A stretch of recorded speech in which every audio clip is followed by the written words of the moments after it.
Have you ever stopped to think about how biblical figures like Noah and Methuselah lived for hundreds of years? What made people in the Old Testament live so long? Was time counted differently back then, or was there something deeper going on? In this video, we're going to dive into some fascinating theories about longevity, changes in the Earth's environment, and even the genetic purity of the early generations. If you've ever wondered what this might mean for your own life or how we understand the Bible's history, stick around until the end. These answers could change the way you view humanity's past. The long lifespans recorded in the Bible are definitely one of the most intriguing elements for both scholars and readers. Figures like Adam, Methuselah, and Noah are described as living over 900 years. The Bible presents these numbers literally, suggesting that these individuals truly lived for centuries before the Great Flood. It's fascinating to imagine what it would be like to live that long, witnessing entire generations come and go, and gathering wisdom that would be impossible to acquire in a normal lifetime. For many, these extended lifespans are a sign of a time when humanity was closer to the original creation and the perfection that God had intended. Imagine the vitality and strength needed to live for centuries. These long lives also raise questions about what changed over time. The Bible tells us that after the flood, human lifespans began to shorten, making these pre-flood lifespans stand out even more as a unique phenomenon. But beyond just the length of life, these ages are a testament to God's purpose and divine plan in action. Living for centuries allowed these men to accumulate experiences, pass down wisdom, and witness profound changes in human history. It makes us wonder, how did these long lives influence how history was passed down through generations? Do these numbers carry some symbolic meaning? This leads us to our next point, where we'll explore theories suggesting that time might have been counted differently in ancient times. There are several theories that attempt to explain the advanced ages mentioned in the Bible. One theory suggests that time may have been counted differently in ancient times. Some people believe that the years recorded in the Bible might not be equivalent to our current years, but rather a symbolic or different measure of time. This raises the possibility that these ages represent more than just physical longevity and could be a way of marking eras or dynasties. Another theory suggests that these ages might be a way of describing a person's importance or influence in a community.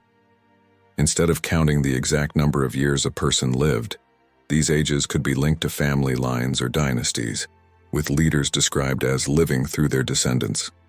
This view frames the ages as representations of legacies rather than just individual lives, which changes how we interpret these numbers entirely. However, it's important to remember that for many, the literal interpretation still holds value and respect. The ages mentioned in the Bible are seen as a demonstration of God's divine plan. Regardless of how time was measured, the fact remains that these advanced ages raise questions about the nature of life and human existence back then. And as we explore these theories, we begin to wonder, what else might have changed in the world before and after the flood? Let's dive into the changes in living conditions that could have supported such longevity. Another popular explanation for biblical longevity is related to the environmental conditions before the flood. Some theories suggest that the Earth had a very different atmosphere before the Great Flood, with a protective layer that may have supported longer lives. This layer, often referred to as a vapor canopy, could have shielded humans from solar radiation and other influences that now limit our life expectancy. With this natural protection, people could have lived for centuries in a more stable and healthier environment.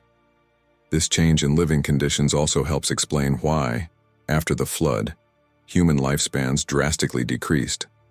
When the vapor canopy was removed and the Earth's climate changed, people started living shorter lives.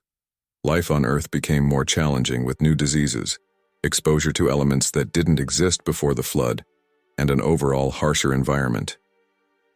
Imagine living in a world that was completely different from what we know today, where the natural cycles weren't the same. This more hostile environment may have contributed to the decline in longevity.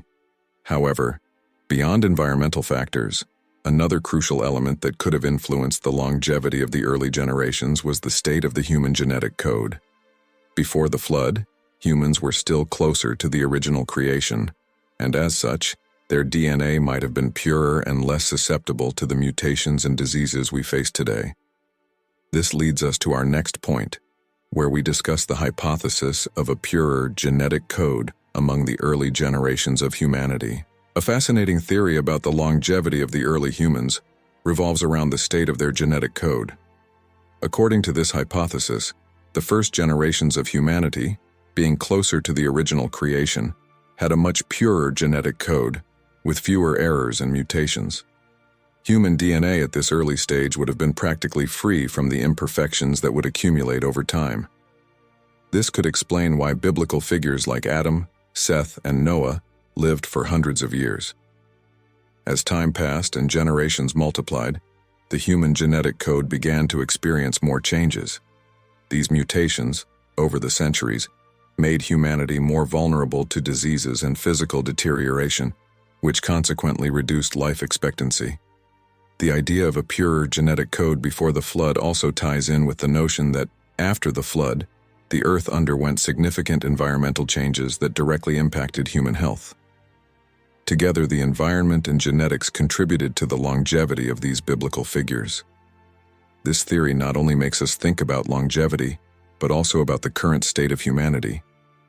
If, in the beginning, man was created in a state of perfection, what does that mean for us today, with our vulnerable bodies and limited life expectancy?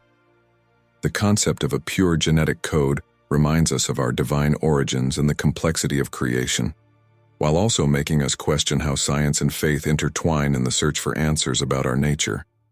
And so, with all these theories and hypotheses, it's clear that the longevity of biblical characters is filled with mysteries that go beyond time and space. Now that we've explored the possible reasons behind the longevity of biblical figures, it's time to reflect. How can these mysteries of the past help us better understand our own journey? What do these long lives teach us about purpose and the legacy we leave behind? Share your thoughts in the comments and join the discussion. And if you want to keep uncovering more fascinating secrets from the Bible, make sure to subscribe, turn on notifications, and don't miss the next video. Let's continue unraveling the mysteries of the Scriptures together.